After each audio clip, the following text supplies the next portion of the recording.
അതിശക്തമായ മഴ മുന്നറിയിപ്പിന്റെ പശ്ചാത്തലത്തിൽ സംസ്ഥാനത്ത് 4 ജില്ലകളിൽ കേന്ദ്ര കാലാവസ്ഥാ വകുപ്പ് റെഡ് അലർട്ട് പ്രഖ്യാപിച്ചു.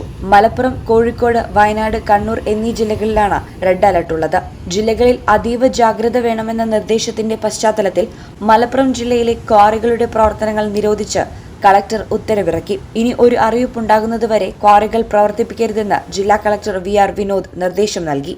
മണ്ണിടിച്ചിൽ സാധ്യതയുള്ള പ്രദേശങ്ങളിലും മറ്റും വിനോദസഞ്ചാരം ഒഴിവാക്കണമെന്നും നദീതീരത്ത് താമസിക്കുന്ന എല്ലാവരും പ്രത്യേക ജാഗ്രത പാലിക്കണമെന്നും കളക്ടർ അറിയിച്ചു. വലിയ മഴ പെയ്യുകയാണെങ്കിൽ ബാക്കി കയം ഷട്ടർ തുറക്കുന്നതിനാൽ കടലുണ്ടിപ്പുഴ തീരത്ത് താമസിക്കുന്നവർ ജാഗ്രത പാലിക്കണം. സർക്കാർ വകുപ്പുകളും പോലീസും നൽകുന്ന നിർദ്ദേശങ്ങൾ എല്ലാവരും പാലിക്കണം.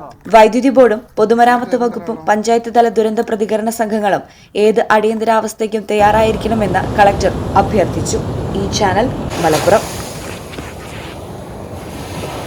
പഠിക്കുന്നത് എംപയർ കോളേജിലാണെങ്കിൽ ജോലി വെറും സ്വപ്നമാകില്ല.